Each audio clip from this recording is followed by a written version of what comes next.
Ngayon, puntahan naman po natin ang Presidential Decree number 46 na naisabatas po noong 1972 na ginagamit po ngayon kay Senator Rodante Marcoleta. Ito po ang nilalaman. Presidential Decree 46. Isang kautusan na nagpaparusa sa mga pampublikong opisyal at empleyado na tumanggap at sa mga pribadong tao na nagbibigay ng mga regalo sa anumang okasyon, kabilang ang Pasko. Sapagkat sa ilalim ng umiiral na mga batas at mga tuntunin ng civil service, ipinagbabawal ang direkta o hindi direktang pagtanggap ng anumang regalo, handog o anumang uri ng benepisyo habang ginagampanan ng opisyal na tungkulin, sapagkat pinaniniwala ang kinakailangang higit pang paigtingin ang umiiral na mga batas at regulasyon upang ganap na masugpo ang lahat ng uri ng katiwalian at korupsyon sa serbisyo publiko. At ang mga kawani ng pamahalaan ay hindi lamang dapat maging tapat, kundi maging lampas sa anumang pagdududa o kapintasan. Sapagkat ang pagpigil sa kaugalian ng pagbibigay ng regalo sa mga opisyal ng pamahalaan ay isang konkretong hakbang sa programa ng administrasyon para sa pagpapaunlad ng mga bagong pagpapahalagang moral sa lipunan na isa sa mga pangunahing layunin ng bagong lipunan. Dahil dito, ako si Ferdinand E. Marcos, Pangulo ng Republika ng Pilipinas, sa bisa ng mga kapangyarihang ipinagkaloob sa akin ng konstitusyon bilang Commander-in-Chief ng Sandatahang Lakas ng Pilipinas at alinsunod sa Proclamation No. 1081 at General Order No. 1 ay ipinag-uutos na parurusahan ang sinumang pampublikong opisyal o empleyado sa pambansaman o lokal na pamahalaan na tumatanggap, direkta man o hindi direkta, at sinumang pribadong tao na nagbibigay o nag-aalok na magbigay ng anumang regalo, handog o mahalagang bagay sa anumang okasyon, kabilang ang Pasko. Kapag ang regalo, pansinin niyo po ito, kapag ang regalo o mahalagang bagay ay ibinigay dahil sa kanyang opisyal na posisyon, kahit ito man ay bilang kapalit ng nagawang pabor o dahil umaasa ang nagbigay na magkakaroon ng pabor o mas mabuting pagtrato sa hinaharap mula sa opisyal habang ginagampanan nito ang kanyang tungkulin, kasama rin ang ipinagbabawal ang paghahanda o pagdaraos ng mga salo-salo o libangan bilang parangal sa opisyal o empleyado o kanyang malalapit na kamag-anak. Para sa parusa, ang sino mang lalabag sa kautosang ito ay papatawad ng pagkakakulong na hindi bababa ng 1 taon at hindi hihigit ng 5 taon, habang buhay na diskwalifikasyon sa paghawak ng pampublikong posisyon. Bukod dito, ang opisyal o empleyadong mapatutunayang nagkasala ay maaari ring patawad ng administratibong parusa, gaya ng suspensyon o pagtanggal sa serbisyo, depende sa bigat ng paglaban.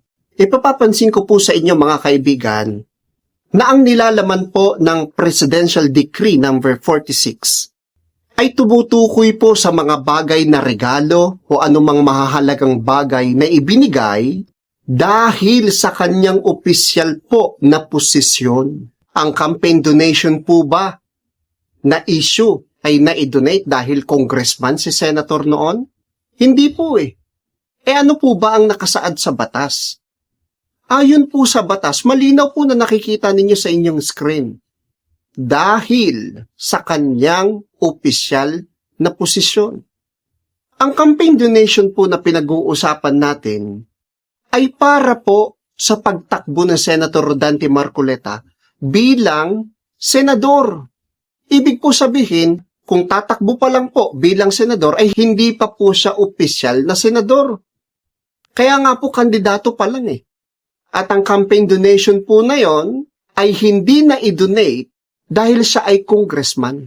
Kasi nga po, ang campaign donation na yon ay para po sa pagtakbo ni Senator Rodante Marcoleta bilang senador. Sa madalit sabi, hindi kailanman naging rason ang kanyang pagiging congressman para donatan siya ng campaign donation. Kasi nga, ang halaga na pinag-uusapan natin kung bakit po na-donate yon ay dahil siya po ay tatakbo bilang isang senador. Kaya walang kinalaman ng kanyang pagiging congressman. Hindi niya tinanggap ang campaign donation na yon dahil siya ay congressman.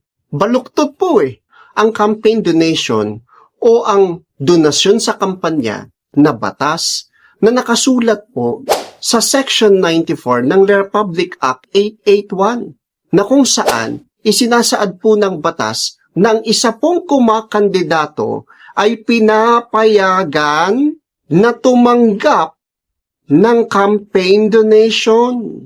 Ngayon, sabi po ni Ombudsman Remulla, bakit hindi daw po inilagay sa salin o talaan po ng angking yaman ni Senator Rodante Marcoleta? Kaya daw pasok sa plunder yan. Akusasyon niya yun na hanggang ngayon, hindi pa po napapatunayan. At ayon po sa ating batas, mga manonood, sa 1987 Constitution, sa Article 3 po, Section 14, sa number 2, ang isang tao po na inaakusahan, ngunit hindi pa po napatutunayan, ay nasa posisyon pa po bilang inosente. Wala pong kasalanan, mga kaibigan. Kaya ano po ang dapat gawin ng panig ng ombudsman? Magpatunay. Maglabas ng ebidensya. Kung mo ipinipilit niya na regalo nga, yung campaign donation na yon, siguro may sasuggest natin, gawin na lang niyang October 7 ang birthday ni Senator Rodante Marcoleta. Para kahit papaano ay may bitaw yung kanyang sinasabi na yung campaign donation ay regalo. Kasi nung October 7 po, ang nabanggit ni Senator Rodante Marcoleta kung kailan ibinigay sa kanya ang campaign donation na yon. Bagamat ang katotohanan ay July 29 po ipinanganak si Senator Rodante Marcoleta. Yan ay yan ay suggestion ko lang po, Ombudsman Remulla. Kayo na po ang bahala kung Anyway, special shoutout nga po pala sa ating mga manonood. Mula po kay Kali Maldor, sabi po niya, may something sa paraan nyo sa pag-tease na hindi pilit. Simple lang yung abangan, pero may dating, may bigat, may curiosity factor. Keep it up, maraming natutuwa sa authenticity ng content nyo. At mula naman po kay Biblin Dumanlas, ang sabi naman po niya, ang ganda ng build-up nyo dito. Hindi puro ingay, hindi puro hype, tamang bitin lang para mag-abang. Iba talaga pag may fashion sa ginagawa. Ramdam sa bawat post, solid support po dito. At panghuli po, dito po kay Roy Noval. Sabi po niya, hindi man mahaba ang post pero klaro ang energy. May paparating, may pinaghahandaan, may effort, kaya suportado namin to. Hindi dahil sa ingay, kundi dahil sa consistency at puso sa ginagawa. Tuloy lang, we're here cheering, sabi niya. So, mga comment po na yan ay nasa video uploaded po natin bago po itong video na ito. At maraming salamat po pala sa mga taong patuloy po na sumusuporta sa aking programa. Patuloy po naming sasaluduhan ng mga taong mananatili sa katotohanan. Peace.